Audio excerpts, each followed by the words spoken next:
नमस्कार दोस्तों, मैं निशा सिंह सदीनामा की ओर से प्रस्तुत कर रही हूँ आज 20 जून 2021 का संपादकीय, जिसे लिखा है हमारे संपादक जितेंद्र जितांशु ने, जिसका शीर्षक है भारत के सैन्य रिकॉर्ड जनता के लिए खोलना।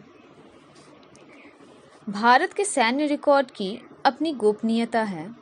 इसके बावजूद भी आम जनता को कुछ चीज़ों की जानकारी देना भी एक मुद्दा है। हमारे यहाँ राष्ट्रीय सुरक्षा का भी राजनीतिकरण होते आया है, जो देश हित के लिए अनुचित है। सदा सत्य को भी झूठे लोग नकारने की कोशिश करते रहे हैं, परंतु सत्य तो सत्य होता है। इसी से संबंधित आज के संपादकीय भारत के सैन्य रिकॉर्ड जनता के लिए खोलना। आर.के. पुरम, दिल्ली सेना के मुख्य कोर्ट मार्शल रिकॉर्ड के ऊपर है।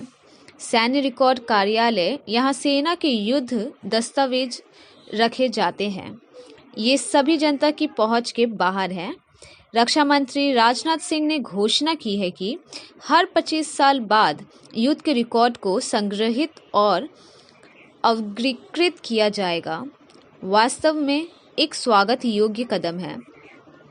नवीनतम घोषणा के अनुसार रिकॉर्ड को सार्वजनिक करने की जिम्मेदारी रक्षा मंत्रालय के इतिहास विभाग के पास होगी। पहले की नीति स्पष्ट रूप से अपर्याप्त थी। मोदी सरकार के इस कदम का स्वागत करने के कई कारण हैं। सैन्य और राष्ट्रीय सुरक्षा चुनौतियों का राजनीतिकरण करने की प्रवृत्ति भारत के लिए एक अभिशाप रही है। इसके अलावा पिछली सरकारें राष्ट्रीय सुरक्षा पर इसके प्रतिकूल प्रभाव के कारण अवर्गीकरण के प्रति सावधान और प्रतिरोधी थी। उनका तर्क था कि भारत अभी भी चीन और पाकिस्तान के साथ सक्रिय विवादों का सामना कर रहा है, जिन्हें अभी तक सुलझाया जाना बाकी है, और इसलिए गोपनीयता को नियंत्रित करना चाहिए।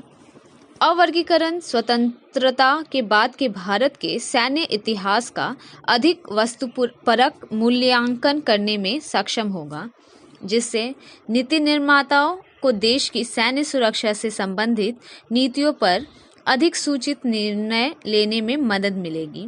एक अधिक उदारीकृत अवर्गीकरण प्रणाली भी सैन्य घटनाओं के रणनीतिकरण में मदद करेगी, विशेष रूप से जो युद्ध भारत ने लड़े हैं। कई लोकतांत्रिक देशों ने आधिकारिक रिकॉर्ड के स्वतः अवर्गीकरण को अपनाया है और वर्तमान में इसका अनुसरण कर रहे हैं। 1947 के बाद से सभी युद्धों का आधिकारिक इतिहास या कुछ ऐसा है जो आधिकारिक खातों के करीब आता है, जैसे कारगिल समीक्षा समिति की रिपोर्ट, जो सार्वजनिक रूप से उपलब्ध है। 1962 के चीन भारत सीमा युद्ध का भी एक आधिकारिक इतिहास है, लेकिन ये अवर्गीकरण इतिहास का एकमात्र उदाहरण है। आधिकारिक इतिहास से परे अन्य सार्वजनिक रूप से उपलब्ध स्रोताओं में प्रथम व्यक्ति अनुभवों और संस्मरण शामिल है। मौखिक इतिहास की गवाही ने पिछले संघर्षों की जनता की समझ में अंतराल को भरने में भी कुछ भूमिका निभाई है। हालांकि सूचना के ये स्रोत अपर्याप्त है।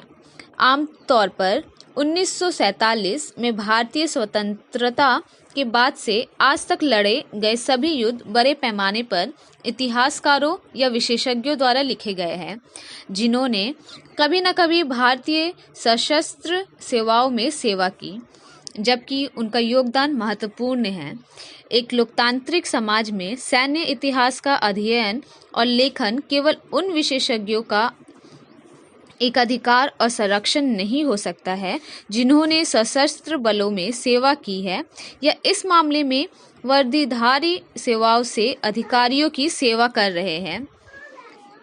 नागरिक विद्वान जिनके पास कोई सैन्य अनुभव नहीं है, उन्हें तीनों सेवाओं और भारत के युद्धों के आसपास के सभी मुद्दों से जोड़ना चाहिए।